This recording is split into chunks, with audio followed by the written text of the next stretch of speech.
Most business analysts are eventually going to reach a point in their careers where they're going to have to make a decision around whether they are going to remain a generalist business analyst or whether they're going to specialize. For some business analysts, that's going to be pretty early in their careers.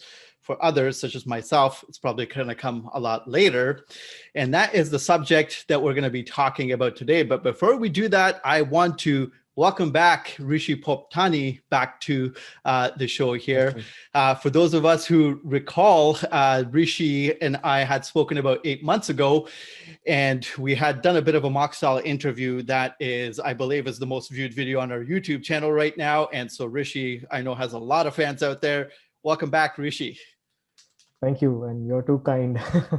Yeah, no, it's been great. And like I said, the amount of comments that we got on the last video around people's appreciation in helping them prepare for the interviews that they're going through, I think a lot of people really appreciate you taking the time and coming out and doing that kind of a demonstration for us. So before we actually get into the meat of what we want to talk about, can you give us a quick update on what you've been up to since the last time we talked 8 months ago? Yes, sure. So first of all, I'd like to thank you for welcoming me back here. And I was humbled by the reaction that the first video got. Yeah. As to what I've been doing, what I've been up to, it's been an eventful period. I've joined a Canadian financial institution as a consultant on a data governance and remediation program called Cross Report Integrity. So this is basically the financial institution saying that, yeah, we have a lot of different regulatory obligations. We produce a ton of reports for a ton of regulators. But Right. in doing so, we have to make sure that each of our reports is consistent with each other. So we could be looking at different parts of our business: credit risk, liquidity risk, finance, reporting data to different bodies. But we have to make sure that they may look at the same data from different perspectives, but the reports in themselves must be consistent. For Right. example, you might have money market instruments, right, which may be put together as one big pot Mm-hmm. as far as one regulation is concerned. But Yeah. another regulation may demand that they're segregated by maturity. So the totals Right. must match.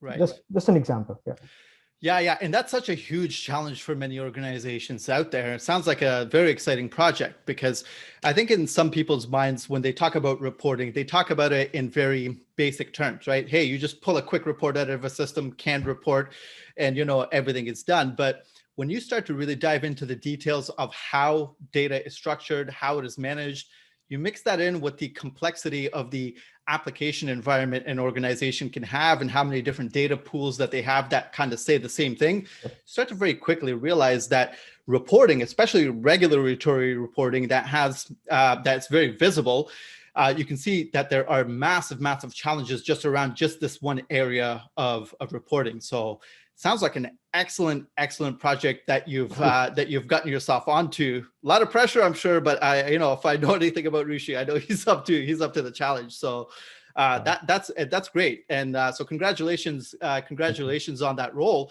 Let me just ask you a little bit about if you want to talk a little bit about the interview process, maybe that you went through to get that role. Can you give us some insights about how that interview process went? Well, to begin with, it was very different from some of the other interview processes that we've all faced. Right. Simply because it was the first interview that I took on after the onset of the pandemic. So it was completely virtual. That comes with its own set of challenges. Obviously, you can't really use body language as much as you can in a face-to-face interview. But Yeah. having said that, uh, much of the interview focused on, like you said, a lot of behavioral aspects as well. So the ability of a business analyst to not only ingest information, but to be Mm-hmm. able to process it, to be able to work under tight deadlines, to work with other people. Those are the kind of things that there were a lot of questions on. Got it. And while there are critics of this approach, in the sense that I've heard criticism saying, you can't really judge how someone would be under pressure just by asking them a question. You have to actually put them under pressure. So Right. uh, I was put under pressure in a couple of those interviews. I was there were some nervous moments, but apart from the behavioral questions. There were also a lot of domain related or technical questions, testing my product knowledge. There were also a couple of questions about my personality. So these are the usual suspects, right? What is your biggest strength, or what is your biggest weakness? And weakness is Right. always tough to answer. So yeah, it Yeah. was there was the usual mix of these questions. Yes. Excellent, excellent. So they did a lot of behavioral questions. They asked you about pressure. Yeah, I've had all those three types of questions. And then they asked you a lot of domain related questions. And the domain related questions, I think, make a lot of sense, right? Because especially when it comes to things like reporting, because for you to, if you're tasked with making sure that all reporting is consistent, a lot of times, especially in the financial industry where there's a lot of complicated products that are very, very heavily regulated, it is really the type of work that only a person can do if they understand the subject matter. So out of your interview, would you say, how much of your interview was really related to the actual domain versus the other aspects? I would say about 40 to 50% was pure domain. Yeah, Um, yeah, yeah. and it was intense in the sense that they didn't just scratch the surface. They Right. asked me what the differences between two types of products are. So for example, entry level BAs might be asked what an interest rate swap is, right? But I was asked, for example, what is the duration of a swap, or Okay. in relation to what is the duration of a bond. So you should be able to correlate that they're both fixed income instruments in a way. So Right. um, this is not a vanilla, but it tests your ability to apply knowledge that you know as canon to Right. other areas, which are, I mean, you don't really see the duration of a swap that often, but still, you should know how to calculate it because it's useful, Yeah. and it might help you in gaining the confidence of the interviewer. That's right. That's right. And that it seems like it's so important, right? I mean, just even hearing you talk about the aspects of your domain. I mean, I know a little bit about the investment industry. I've worked in mutual funds before, but when you start talking about swaps, look, I got to be honest, I start to get a little bit lost myself, right? But I mean, that just goes to show that how important domain knowledge really is, right? You're sitting in an interview and now you're being asked very, very detailed questions about very intricate aspects of complex financial products, right? And in that type of a role, the type of role that you're in, it seems like that is a mandatory requirement for that role, right? And I think that this is actually a really good lead into what it is that I wanted to talk about, right? Is for a lot of business analysts out there, like I said, that for most business analysts, they're eventually going to reach a point where they're going to make some sort of a decision, right? Some business analysts just start specializing right away and they're never really confronted with the decision of being a generalist. But other analysts who've done a lot of different types of projects before are eventually going to be confronted with the question of, hey, should I really just kind of stick to one area and learn that inside out? And, or like myself, should I just jump from one domain to another domain to another domain, right? So, I mean, I've made decisions for the reasons that I've made them, and we can talk about that more, but I'm really interested in hearing about your decision to specialize in the area that you've specialized in. Sure. Okay. So to begin with, I would say that it's not always decision. I Yeah, mean, sometimes you just go with the flow, right? Sometimes it's not as much a decision as it is a matter of natural progression. You've yeah, worked in a project or two. You've enjoyed the work. You've enjoyed learning about the business. You like the people, so you stay on. right. There's no shortage of financial institutions, right? It's not Yeah, like a very niche domain, as at least not today. right. So yeah, there is that aspect. But to address the question of whether you want to specialize at all, I Yeah, would say that um, it's got its pluses and minuses, just like most other decisions. The biggest yeah, plus, and this is actually the deal breaker. I mean, if you think that you won't get bored, if you're not the kind of person who gets bored by looking at doing the same thing when I say same thing, I mean same body of knowledge, right? For 10 years or so, yeah, then maybe you should specialize. But yeah. if you're the kind that gets bored in a couple of years, then it's probably best to keep your options open. Yeah. Yeah, yeah, yeah. Boredom is Same thing. probably, yeah. I mean, I think you hit the nail on the head for me because boredom is probably my single biggest reason for, remaining a generalist, right? Because And anytime I'm asked that question inside our community, I think I answered almost exactly the same way that you have, right? Because I always say, I mean, my guidance usually is that I would say for 95% of the people out there, I would say you want to specialize probably. There is, I would say, if you're a specific type of a person, which in my mind tends to be a much smaller group of people out there, they want to remain as a generalist, right? But, if we're part of the 5% of the people out there who gets very fidgety, right? Like, I work on a project for 6 months or a year, and I think, hey, listen, I need to do something that is just fresh. I want to dive into an area that I know nothing about. Yeah. I know it's going to be stressful. I know there's going to be a lot of pressure, but for me, the payoff really is really just starting fresh, having the novelty of learning a whole new domain. But again, on the downside of that is the amount of stress and pressure that I have to deal with, right? I show up on client site on day one.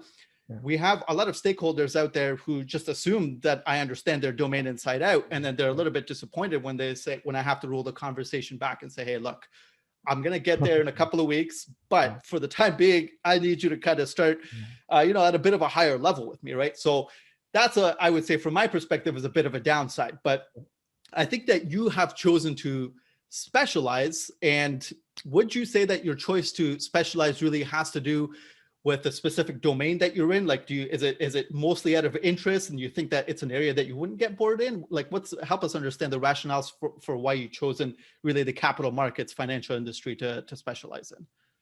Well, to begin with, you get into a domain most times by accident, right? Because as a newbie, you can't narrow down your options too much. You come off looking as really silly because it's like you don't know anything about anything. So you can't really make a choice. But when you get into a domain, when you get into projects, you start to understand how the work is structured, what kind of data, processes, technologies you'll be dealing with. If you get comfortable with them, if you think that you've got a knack for solving problems in that particular domain, because every domain has different mental models, every domain has different problems. Typically, you'd find those problems occurring over and over again. So if you feel that you're comfortable with a particular domain, solving the challenges that it offers, then you sort of gravitate towards that domain on your own. You don't really have to make a conscious decision. One project leads to another, and then before you know it, you spent 5 years in the domain. That's one thing. And the second thing I would say is the advantage of specialization, right? So I think as a business analyst, as a process analyst, there's a lot of value in standardization, in repeatability, right? Or in reproducibility rather. So I'm sure you're aware of CMMI. The whole concept or premise of CMMI is based on how to make processes as predictable as possible. And that is something that you can do if you specialize, because you know how the thing works. So like you said, you have to ask for a couple of weeks of your stakeholders when you join. Maybe those 2 weeks are the difference between a successful and an unsuccessful project. Exactly. So those are the questions you should consider, and those are the questions I consider for sure. Yeah. And I would say, and that's a really good point. And just before we go any further, for anybody who doesn't know what CMMI is, I think it stands for Capability and Maturity Model. And essentially, it's just a maturity model that helps organizations assess how mature their software development processes and their solution delivery processes really are. But you're right. I mean, when I look at my own career, I think to myself that there are certain types of roles that I'm just not competitive enough for because I don't have any of the domain knowledge, right? So if somebody was to ask me the question, hey, how would you, as let's say a 15-year veteran of the profession, how would you compete with somebody who like Rishi for a job where they're looking for capital markets experience? I would say there's no competition there, right? Because from an employer's perspective, somebody like Rishi walking into the table and being able to answer that question about swaps and me saying, hey, you know what, I don't even know what a swap is. I mean, those are two completely different types of candidates from an employer's perspective, right? And so I would say that even some of the major benefits of specialization is that there are, in my view, there are certain industries where domain knowledge is not just a nice to have, it is a mandatory requirement, right? You could probably go in and do well on the personality part. You could probably do well handling pressure, etc. But when you run into the detailed question about expiries of certain types of options, American versus European types of options, and you don't have an answer to that question, or your eyes glaze over because you don't even know what the question really means, then that can make or break whether you're actually going to get that role or not, right? So, and so when I get asked that question, I always tell my general guidance for most people is specialize. If you are not the type of person who wants to deal with the stress and the pressure of going from place to place to place, or you're not the type of person who gets bored very quickly, like you really could learn a domain inside out and you really want to stay in that area, the only right answer for you is to specialize, right? Because what specialization does is it gives you a lot of the benefits that, Rishi, that you mentioned that they can get, right? Standardization of a process. Let's say, for example, you are an HR specialist, right? You walk into an organization, and as a business analyst, you're not just bringing in systems knowledge with you. You're now bringing in knowledge about how best practices of HR happens in other organizations that you've worked in. The value of that is massive for a client or for an employer who's hiring you. So a lot of really, really great points for really trying to encourage folks to try to specialize. Now, when it comes to specialization, I think that you have, and you can correct me if I'm wrong here, but from my view, it seems to me like you specialize by domain. So can you help us understand that? Is it capital markets domain that you specialize in, or can you help me refine my understanding of that? It's not like there's a body that decides where capital markets ends and where it begins. It's right. It's more like it's not discrete. It's more continuous, right? The movement right. from one domain to another. So the basic things that I specialize in are, for example, how companies raise capital, what are the products they issue, what are the purposes for which they issue and trade those products. So trading versus just banking, loans and deposits versus buying bonds, right? So the use cases, the financial use cases, why companies dabble in these products, the players in these markets, right? And the regulations that make the markets free and fair and make them safe for investors. So Got it. This would be like a microcosm of what I'd say that I specialize in. Yeah.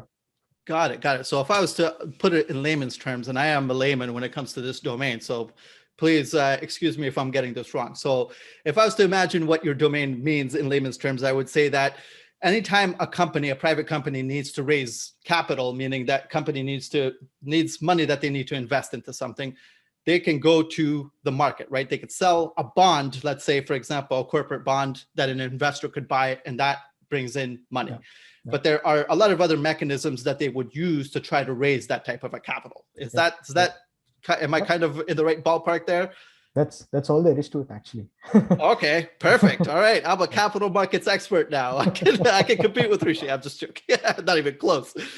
So I would say, okay. So you basically specialize in an area of what is generally referred to as the capital markets, or within the investment industry, I would say, that deals with how companies raise funds to be able to function, essentially.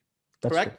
That's true. Excellent. So if I was to work, because I've worked in an area of the investment industry myself, right? So I worked for a company that basically built software for mutual fund distributors, right? And so my understanding of Rishi's domain, or your domain, Rishi, is again, very, very little, right? I understand mutual fund products up to a certain level of detail to be able to talk about them, build in business rules within the system to be able to handle certain processes that they have. I don't have the type of knowledge that I would need to be able to deal with a company who needs to raise money or build systems that specialize in managing that process of raising money. That would be an area that you specialize in, right? Would you agree with that kind of assessment of how that industry is structured a little bit? Yes, I would. But there is a point to consider here. So when you speak about not having the knowledge to delve into the domain or setting up a system with business rules, the good news is that because of this standardization that we spoke of earlier, because of the combined benefit of all the people, processes, technology that has come before you to that domain, there are fixed and proven ways of doing these things. So as long as Got you it. follow a well-trodden path, Right. you're good. It's Right. not like, for example, the cryptocurrency thing, right? That's on everyone's tongues these days. Yeah. That is probably the new kid on the block. It's not very well understood. So I would say that that's the exact opposite of whatever else we have in the market, in the sense that Mhm. it's got a history of about a quarter century or a half a century behind it. So Right. Right. the way the business processes for booking a trade, for example, or Mhm. spitting out a report that you need to send out to a regulator are pretty much set. So all Got it. you need to do is follow those breadcrumbs and you should be fine. Understood. Understood. Understood. Okay. Okay. That's great. And so if I was to really just try to refine my own understanding of specialization, I would say that, would you say you're more of a specialist by domain, or do you also specialize by any very specific systems? I know there are a lot of different types of systems in the investment industry. I don't have a clear picture of it, but do you specialize in both, or one versus the other? Uh, in my experience, you Yeah. have people coming from, see, so business analysts occupy that special position between business and technology, right? So you have Right. people coming in from both ends. Right. In my experience, the people who come in from technology are the Yeah. people who specialize in particular tools. So they started off as technologists working on a software solution, Yeah. and they got so good at configuring that software solution, they started speaking the lingo of the business stakeholders, and from that point onward, it was just a question of uh, their inclination. If they wanted to be going over to the business side, Right. that's when you have a Murex BA or a Sophie's BA, Got it. yeah, or an Axiom BA. On Okay. the other side, you have so-called pure business analysts who speak purely in business terms. They don't really look at the technology piece all that much. They're Mhm. forced to, because they at some point they have to interact with technology. But Right. those guys would never go into uh, Murex BA. So Got it. a Murex BA, because Murex, just taking that as an example, because there's a lot of Murex BAs out there. Right. Murex BA would typically interface with a person who is an expert from the business perspective Mm. on the products that Murex helps to book or helps to settle. So if Got it. Got it. Murex is for FX or commodities, Okay. you would have a person who's an FX trader, former FX trader, hopefully, Right. uh, Right. or a commodities trader who brings that sort of knowledge, and it's like the perfect uh, melange. Got it. Got it. Okay. So, I mean, if I was to understand that, you would say that, let's say you are on a project where your company has decided to implement Murex. Mhm. So on that type of a project, you would have to have an analyst who understands Murex, the product, inside out. Yeah. And then you would potentially also need to have another analyst who understands all of the financial products. I think you said Yeah. FX FX. is Um, FX is one of the yeah. products that support. So on that type of an implementation, you would typically need to have an analyst on that side or an analyst on that side. So in terms of domain knowledge, like, do you yourself personally, do you fit more on the business side of things or much more on the system side of things? So far, I haven't had the opportunity to work with specific systems for long enough to be called a specialist in that system. And Got it. also, as I said, my background is not sufficiently technologist. So Yeah. if you'd ask me to go into the system and write code to configure the system, I'd probably, I think I'm out of my depth Yeah, a that's little much more here. of a systems Yes, analyst type of role. Excellent, yes. excellent. Okay, that's good to understand. So it's good. And the reason why I ask these questions is because I think that there's a lot of richness in and some complexity in what it means to specialize in things, right? And I think that it's really good for our audience members to really understand that there are so many different flavors of specialization that you can kind of get into, right? Like you mentioned, Rishi, if you're somebody who's much more technical and you've come kind of from more of the configuration aspect, let's say you did a Murex implementation inside your company where you were, let's say you were a junior analyst or something, and now you're coming up into the specialization within the capital markets domain through the Murex product. That's one way Yeah, you could specialize. yeah. You could probably specialize on the other end where you say, you know what, I'm going to just understand, take courses, do certification programs in the financial products that I want to learn. And you could Yeah. potentially become a specialist also in that way, Yes, right? But yes, would you you could. agree with that? Yes. However, Understood. having said that, people who move from the technology space, or newbies who don't get into the business side at all, move directly into IT firms, get the business knowledge secondhand, as it were. Hmm. These sort of individuals generally don't specialize in a particular asset class. I mean, Okay. they may move across multiple asset classes simply because there are a lot of opportunities across the spectrum, and sometimes it becomes too tempting for them to just stick to one asset class. So just my Got it. experience. Of course, there Got it. could be anomalies. Got it. Got it. Understood. So what I'm hearing there is that constant refinement, right?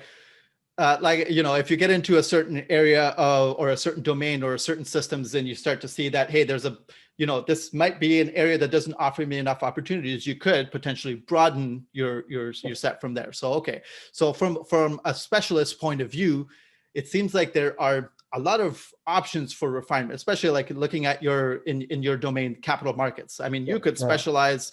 I mean, the project I worked on, I did nothing but mutual funds. Mutual fund is just one type of product, and I knew really just that inside out.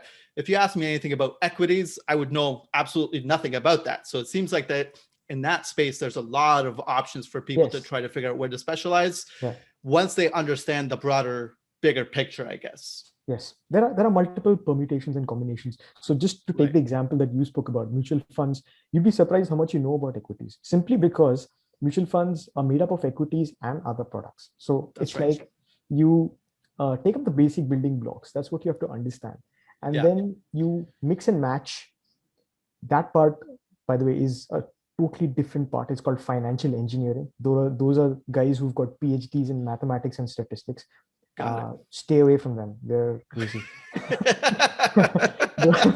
Those guys are the guys who actually produce these products, because as organizations grow more and more complex, their risk management needs grow more and more complex. So these are the guys who actually produce these products. And then to make them mainstream becomes the role of business analysts, etc. So again, just to give you a simple example, in 1991, I think, or 1980, I'm not sure about the decade, it was 1981 or 1990, but a long time ago, swaps were considered exotic. Right? The first swap was between IBM and the World Bank. Right? Got it. But today, if you say swaps are exotic, then there's no hope for you. I mean, because they're just way more common now, right? Yes, they're way more common, and they've mutated. I'm sorry to use the word in this climate, but that's what they've become. You know what? Stepping things back, I can definitely see the value of having somebody with your level of domain knowledge on a certain project, right? Because even just being able to speak intelligently about a certain subject in itself already starts to kind of get things rolling a lot more quickly. Even just throughout this conversation, I think you're slowly getting me to want to start specializing sometime soon in my own BA career here. That's right. But look, this has been an excellent, I think, deep dive for me to really just kind of understand some of the rationale behind why you specialize. And even though I have to be honest and say I didn't understand everything you said in this conversation, what I did learn is that the value, right, the advice that I've been giving to people to specialize, I think really does kind of, it confirms for me that, just from what you're saying, that is something that people should be doing, is unless you're a very specific type of person who really wants to kind of go from domain to domain and put up with everything else, you really should be looking at specializing. The value of being able to answer the questions the way that you did in that interview, which obviously landed you into the position, I think is very high. And the third thing I think I learned here today is that once you get into especially the domain that you're in, that there is a lot of opportunities for you to continue to refine your specialization as the market trends change. So thank you very much for taking the time to join us again. This has been very, very valuable for me personally, but I hope that our members and our audience members here have gotten the value. And I really want to congratulate you on the role that you landed there. Thank you. It's always a pleasure to speak to you, Iman. And as I said, again, I can't express how humbled I am at the reception the first video got, and how gracious the community's been. Thank you so much. Yeah. Take care. We'll talk again.